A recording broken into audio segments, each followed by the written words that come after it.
नमस्कार, मैं रवि एक बार फिर से स्वागत करता हूं आपका अपना YouTube चैनल साइंस गुरु रवि में। गाइज, जैसा कि आपने थंबनेल और टाइटल में देखा, इस वीडियो में बात करने वाले हैं मानव दांत के लक्षणों के बारे में, अर्थात मैं ये कह सकता हूं कि हमारे दांतों के लक्षणों के बारे में। अब आपके दिमाग में बहुत सारे क्वेश्चन आ रहे होंगे, क्या यहाँ से भी हमारी प्रतियोगी परीक्षाओं में क्वेश्चन आते हैं क्या? तो मैं आपको स्पष्ट रूप से बता दूं, एनडीए, पीसीएस, एसएससी, रेलवे जैसी बड़ी एग्जामों में बेटा यहाँ से क्वेश्चन पूछे जाते हैं। जब मैंने इस वीडियो का थंबनेल बनाया था, वहां पर भी बेटा मैंने एक क्वेश्चन आपको लगाया था। आप देख सकते हो, स्क्रीन पर आपको दिखाई दे रहा होगा। इसलिए कभी भी ये मत सोचना कि इन छोटी छोटी जगह से भी क्वेश्चन आते हैं। गाइज, बहुत अच्छे अच्छे क्वेश्चन निकल कर आते हैं। मैंने पूरी YouTube पर सर्च किया है, YouTube पर इस टॉपिक पर एक भी वीडियो नहीं है। उसका रीजन ये तो नहीं है कि यहां से क्वेश्चन नहीं आते। जी हाँ बेटा, बिल्कुल यहां से क्वेश्चन पूछे जाते हैं और अच्छे लेवल के क्वेश्चन पूछे जाते हैं। अक्सर रेलवे में यहां से क्वेश्चन आते हैं और 100 में से 80% स्टूडेंट उस क्वेश्चन का आंसर नहीं कर पाते। उसका एक रीजन ये है कि भैया पढ़ाया ही नहीं जाता। क्या पढ़ाया जाता है? मैंने भी आपको गाइस दांतों के बारे में बहुत सारी चीजें बताई है, जैसे कि हमारे दांतों का अध्ययन विज्ञान की जिस शाखा में किया जाता है उस शाखा को क्या कहा जाता है, दांतों के डॉक्टर को क्या कहा जाता है, दांत कितने प्रकार के होते हैं, इंसाइजर क्या है, कैनाइन क्या है, प्रीमोलर क्या है, मोलर क्या है, डेंटल फॉर्मूला क्या होता है, आरसीटी क्या होता है, स्ट्रक्चर ऑफ टीथ, दांत की संरचना के बारे में पढ़ाया। लेकिन बेटा, दांतों के लक्षणों के बारे में जानना ही उतना इंपॉर्टेंट है जितना आपको एग्जाम के लिए नंबर चाहिए उतना ही। अब नंबर कहां से आएंगे? जब आप बेटा इन छोटी छोटी चीजों को पढ़ोगे तब। वो इंपॉर्टेंट है तो ये भी इंपॉर्टेंट है। कभी भी याद रखना बेटा, बूंद बूंद से घड़ा भरता है। छोटी छोटी चीजों को आप इकट्ठा करोगे तो एक बड़ी चीज बनेगी। तो इस वीडियो को एंड तक देखना, बहुत अच्छे अच्छे क्वेश्चन लेके आया हूं। पहले मैं आपको बताता हूं बेटा कि हमारे दांतों के लक्षण कौन कौन से हैं, और फिर मैं आपको लास्ट में यह भी बताने वाला हूं कि यहां से हमारी प्रतियोगी परीक्षाओं में कौन कौन से क्वेश्चन पूछे गए हैं। तो सबसे पहले हेडिंग लगा लीजिए, दांतों के लक्षण। दांतों के लक्षण। देखिए भैया, हमारे दांतों के मुख्य रूप से 4 लक्षण होते हैं। कितने लक्षण होते हैं बेटा? 4 लक्षण होते हैं, जिनमें से पहले लक्षण के बारे में बात करते हैं। देखिए, हमारे जीवन काल में हमारे जो दांत होते हैं बेटा, वो 2 बार आते हैं। कितनी बार आते हैं? 2 बार आते हैं। इसलिए हमारे दांतों का एक लक्षण यह है, हमारे दांतों के लक्षण में से एक लक्षण यह है, हमारे दांतों को द्विबार दंती कहा जाता है, यानी कि डाइफायोडोंट कहा जाता है। मैं लिख के आपको अच्छे से समझाता हूं। देखिए, हमारे दांत या फिर हमारे जीवन काल में दांत, टीथ 2 बार आते हैं। 2 बार आते हैं। शुरुआत में बेटा 20 दांत आते हैं। कितने दांत आते हैं भैया? 20 दांत आते हैं, 20 टीथ आते हैं, जिन्हें आप दूध के दांत भी कहते हो। और ये दांत आप सभी को पता है अस्थायी होते हैं। अस्थायी इसलिए होते हैं क्योंकि ये एक बार आने के बाद में फिर बेटा टूट जाते हैं या उपड़ जाते हैं। उसके बाद में ये दांत दोबारा आते हैं, और उसके बाद में बेटा 12 दांत आते हैं, जिन्हें आप स्थायी दांत कहते हो। तो मेरा कहने का मतलब यह है कि आपके जो दांत है बेटा, वो आपके पूरे जीवन काल में 2 बार आते हैं। इसलिए हमारे दांतों का एक लक्षण यह है, इसलिए इसे कहा जाता है डाइफायोडोंट, अर्थात द्विबार दंती कहा जाता है। इसलिए हमारे दांतों को क्या कहा जाता है? डाइफायोडोंट या द्विबार दंती कहा जाता है। तो बेटा एक लक्षण तो आपका ये हो गया। इतनी बात क्लियर है, किसी को कोई प्रॉब्लम यहाँ तक बिल्कुल नहीं होनी चाहिए। हमारे पूरे जीवन काल में हमारे जो दांत होते हैं बेटा वो 2 बार आते हैं। शुरुआत में जो दांत आते हैं उन्हें दूध के दांत कहा जाता है, फिर बेटा वो टूट करके दोबारा वापस आते हैं। तो 20 दांत तो वो आते हैं, उसके अलावा 12 दांत और आते हैं जिन्हें आप स्थायी दांत कहते हो। तो हमारे पूरे जीवन काल में जो दांत आते हैं वो 2 बार आते हैं, इसलिए हमारे दांतों का एक लक्षण यह है, इसलिए हमारे दांतों को डाइफायोडोंट या द्विबार दंती कहा जाता है। इतनी बात क्लियर है? ओके। अब बेटा दूसरा लक्षण देखिए। दूसरा लक्षण क्या है? हमारे जो दांत होते हैं वो मसूड़ों में धसे हुए होते हैं, इसलिए हमारे दांतों को कहा जाता है थिकोडोंट। क्या कहा जाता है? थिकोडोंट कहा जाता है, हिंदी में ग्रतदंती कहा जाता है। तो मैं लिख देता हूं कि जो हमारे दांत होते हैं, हमारे दांत मसूड़ों में धसे हुए होते हैं। बेटा जब मैंने आपको स्ट्रक्चर ऑफ टीथ पढ़ाया था, दांतों की संरचना पढ़ाई थी, तब मैंने आपको अच्छे से बताया था कि हमारे जो दांत होते हैं वो बेटा मसूड़ों में धसे हुए होते हैं। जो रूट वाला पार्ट पढ़ाया था ना, उसमें बताया था हमारे दांत मसूड़ों में धसे हुए होते हैं, धसे हुए होते हैं। इस वजह से हमारे दांतों को क्या कहा जाता है बेटा? इसलिए हमारे दांतों को कहा जाता है ग्रतदंती। ग्रतदंती अर्थात थिकोडोंट कहा जाता है। क्या कहा जाता है भैया? थिकोडोंट कहा जाता है, अर्थात ग्रतदंती कहा जाता है। तो ये हमारे दांतों के दूसरे लक्षण है, ये हमारे दांतों का दूसरा लक्षण है। तीसरा लक्षण क्या है? देखिए बेटा हमारे जो दांत होते हैं वो आकार व आकृति में अलग अलग प्रकार के होते हैं, इसलिए हमारे दांतों को कहा जाता है विषम दंती, हेटेरोडोंट कहा जाता है। तो मैं लिख देता हूं कि हमारे दांत आकार व आकृति में अलग अलग होते हैं। आकार व आकृति में अलग अलग होते हैं, इसलिए क्या कहा जाता है भैया? इसलिए कहा जाता है विषम दंती। इसलिए विषम दंती कहा जाता है, अर्थात हेटेरोडोंट कहा जाता है। इसलिए क्या कहा जाता है बेटा? हेटेरोडोंट कहा जाता है। इसलिए क्या कहा जाता है बेटा? हेटेरोडोंट कहा जाता है, विषम दंती कहा जाता है। आप देखते हो बेटा हमारे इंसाइजर दांतों की संरचना अलग होती है, इनका आकार अलग होता है। कैनाइन दांत जो होते हैं वो अलग तरीके से दिखाई देते हैं, नुकीले से, और जो हमारे प्रीमोलर होते हैं वो अलग दिखाई देते हैं। मोलर है वो कुछ प्रीमोलर के समान दिखाई देते हैं। तो हमारा संरचना में इनका जो आकार व आकृति होती है बेटा वो थोड़ी अलग अलग सी होती है, इसलिए हमारे दांतों को कहा जाता है विषम दंती, यानी कि ये एक जैसे नहीं होते।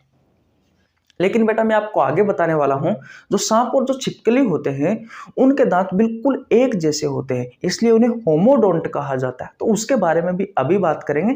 फिलहाल आपको यह ध्यान रखना है कि हमारे जो दांत होते हैं वो एक समान नहीं होते, इनकी संरचना व आकार व आकृति अलग अलग होती है। इस वजह से इन्हें क्या कहा जाता है बेटा?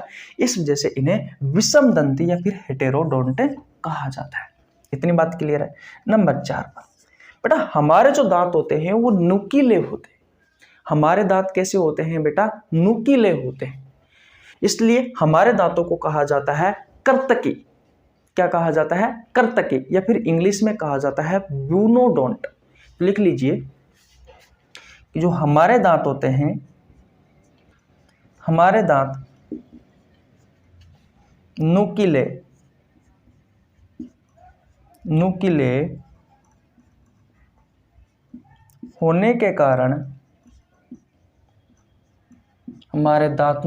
होने के कारण,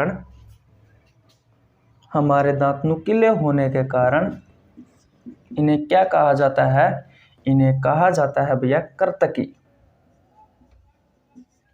इन्हें कर्तकी कहा जाता है, अर्थात इन्हें कहा जाता है बूनोडोंट। इन्हें कहा जाता है कर्तकी या फिर बेटा बोनोडोंट कहा जाता है। तो हमारे दांतों के ये 4 मुख्य लक्षण हैं। पहला है बेटा डाइफायोडोंट।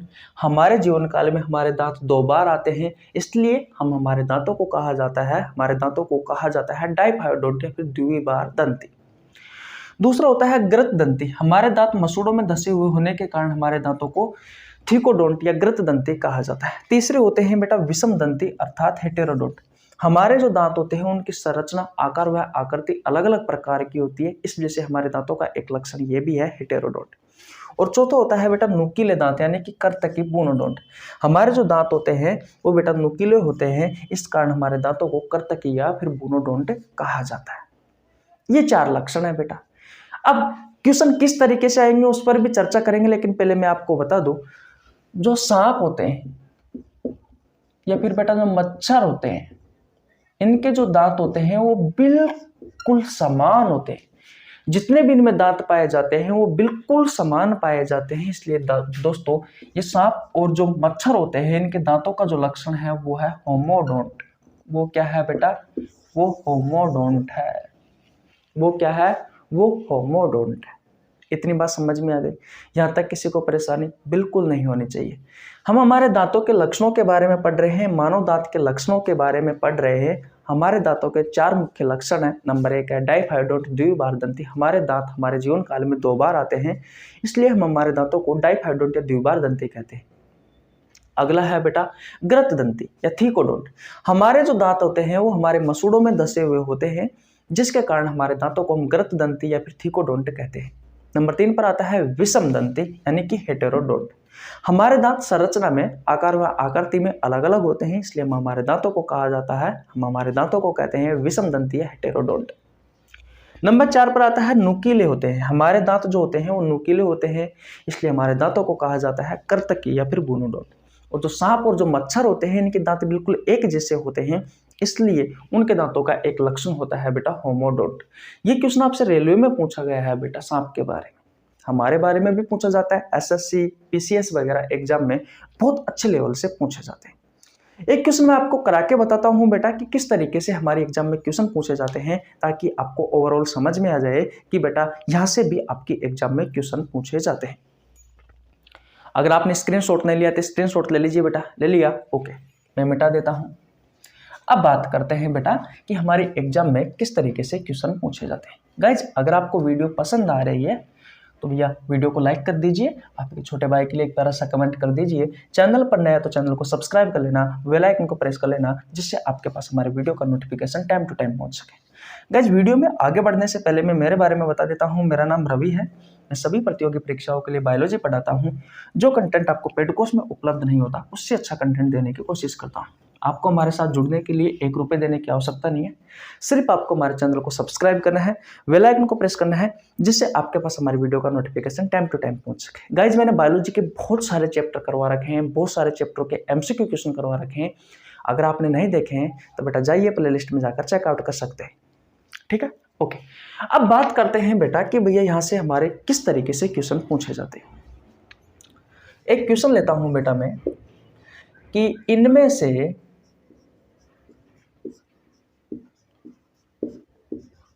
कौन सा मानव दांत का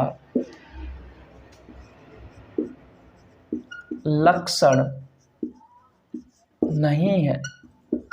आपके ऑप्शन हो सकते हैं बेटा डाइफायोडोंट, दूसरा हो सकता है थीकोडोंट, तीसरा हो सकता है होमोडोंट और चौथा हो सकता है हेटेरोडोंट। बताओ इस क्वेश्चन का राइट आंसर क्या होगा? अब यहाँ पर जब क्वेश्चन पूछा जाता है ना एग्जाम में, या तो आपने पढ़ लिया इसलिए आपको आसान लग रहा है, लेकिन अगर यही क्वेश्चन अगर एग्जाम में आ जाता तो आप में से 80 स्टूडेंट फेल हो जाते। कहने का मतलब इस क्वेश्चन को नहीं कर पाते।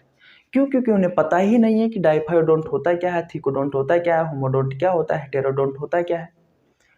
और जब आपके एग्जाम में ऑप्शन आएंगे बेटा तो कुछ इस तरीके से ही आएंगे, या फिर हिंदी में दे देगा। तो बेटा हिंदी में भी जो इनके नाम हैं वो भी इतने कठिन है कि वहां से भी आपको समझ में नहीं आते। इसलिए जब भी किसी के बारे में पढ़ो तो बेटा पूरी जानकारी लेकर पढ़ो, सारा का सारा ही कॉन्सेप्ट क्लियर होना चाहिए। अब ये सारी चीजों के बारे में आपको कैसे पता लगेगा? जब आपको दांतों के बारे में समझ होगी। अगर आपको दांतों के बारे में समझ नहीं है तो बेटा मैंने क्वेश्चन करवा रखे हैं, मैंने ये चैप्टर पढ़ा रखा है। लास्ट की 3 क्लास देखोगे तो पहली क्लास में मैंने आपको डेंटल फॉर्मूला के बारे में बताया था, दंत सूत्र के बारे में बताया था कि हम हमारे दंत सूत्र कैसे लिखते हैं हमारे जबड़े का। दूसरी संरचना में दूसरी क्लास में मैंने आपको बताया था कि बेटा मानव दांत के कितने प्रकार होते हैं, मानव दांत से संबंधित कौन कौन से आपके एग्जाम में क्वेश्चन आते हैं, इंसाइजर क्या है, इंसीजर क्या है, कैनाइन क्या है, प्रीमोलर क्या है, मोलर क्या है, इन सभी दांतों के कार्य बताए थे और साथ ही साथ में संरचना के साथ में सारी चीजें समझाई थी। तीसरी चीज में बेटा मैंने आपको बहुत अच्छे से बताया था स्ट्रक्चर ऑफ टीथ, दांतों की संरचना के बारे में। और अगर आपके पास इन तीनों क्लासों का पूरा सारांश है, अगर पूरी की पूरी चीजें आपको याद है, पूरे के पूरे कॉन्सेप्ट आपको क्लियर है, तो बेटा तब जाकर आप इस क्वेश्चन को कर सकते हो। क्योंकि पिछली 3 क्लासों की समझ होना जरूरी है इस क्वेश्चन को समझने के लिए। और अगर आप अच्छे से गहराई से सोचते हो तो जरूर होना चाहिए, और वैसे आप रटना चाहते हो तो रट लीजिए, कोई दिक्कत नहीं, मैंने आपको बता दी। एक बार और बताता हूं इस क्वेश्चन की सहायता से, हमारे दांतों के लक्षण। मैंने आपसे पूछा है कि इनमें से कौन सा मानव दांत का लक्षण नहीं है, तो बेटा कौन सा नहीं है? ये होमोडोंट नहीं है। मैंने आपको बताया था अभी अभी कि जो सांप होते हैं और जो मच्छर होते हैं इनके दांत एक जैसे होते हैं, दिखने में बिल्कुल एक जैसे होते हैं, इनकी संरचना समान होती है, इस वजह से इनके दांतों को कहा जाता है होमोडोंट। हमारे जीवन काल में हमारे दांत 2 बार आते हैं, इसलिए इन्हें डाइफायोडोंट या द्विबार दंती कहा जाता है। हमारे दांत मसूड़ों में धसे हुए होते हैं, इस कारण इसे थिकोडोंट कहा जाता है। और बेटा हेटेरोडोंट हमारे जो दांत होते हैं वो आकृति में, आकार में, संरचना में अलग अलग होते हैं, इसलिए हमारे दांतों को हेटेरोडोंट कहा जाता है। तो इनमें से 3 लक्षण तो भैया मानव के दांत के हैं, इनमें से ये 3 लक्षण तो हमारे दांत के हैं। एक लक्षण ही तो नहीं है ये सांप के दांतों का है, तो यही सांप, यही राइट आंसर हो जाएगा। मैंने क्वेश्चन ही यही पूछा है कि इनमें से कौन सा मानव दांत का लक्षण नहीं है, तो यही इसका राइट आंसर हो जाएगा। तो इस तरीके से आपके एग्जाम में क्वेश्चन पूछे जाते हैं। गाइस अगर आपको वीडियो पसंद आई है तो वीडियो को लाइक कर दीजिए, आपके छोटे भाई के लिए प्यारा सा कमेंट कर दीजिए। मिलते हैं गाइज नेक्स्ट वीडियो में, तब तक के लिए जय हिंद, जय भारत, राम राम। और हाँ, अगली जो 3 छोटी क्लास में आपको डालने वाला हूं, अगर आपको ये नहीं पता कि आरबीसी की संख्या कितनी होती है, डब्ल्यूबीसी की संख्या कितनी होती है, प्लेटलेट्स की संख्या कितनी होती है, हीमोग्लोबिन की संख्या कितनी होती है, तो भैया वो क्लास देख लेना। अब मैं आपसे क्यों कह रहा हूं, आप कहोगे, आपके दिमाग में क्वेश्चन आ रहा होगा कि ये तो हमें पता है कि आरबीसी की संख्या कितनी होती है, डब्ल्यूबीसी की संख्या कितनी होती है, प्लेटलेट्स की संख्या कितनी होती है, हीमोग्लोबिन की संख्या कितनी होती है, लेकिन मैं गारंटी के साथ वादा करता हूं कि आप में से, आप ये जितने भी वीडियो देख रहे हो उनमें से लगभग 90% स्टूडेंट को ये नहीं पता कि आरबीसी की संख्या एक्चुअल में कितनी होती है और किस में होती है। कोई डेसीलीटर का नाम लेता है, कोई लीटर का नाम लेता है, कोई 100 ml ब्लड का नाम लेता है, कोई क्या नाम लेता है, कोई क्या नाम लेता है, कोई माइक्रोमीटर का नाम लेता है। तभी तो कह रहा हूं बेटा, अगर आपको नहीं पता तो भैया देख लेना वीडियो, ठीक है? या तो आज शाम को आ जाएगी या फिर शायद कल तक तो आ ही जाएगी। तो मिलते हैं नेक्स्ट वीडियो में, तब तक के लिए जय हिंद, जय भारत, राम राम।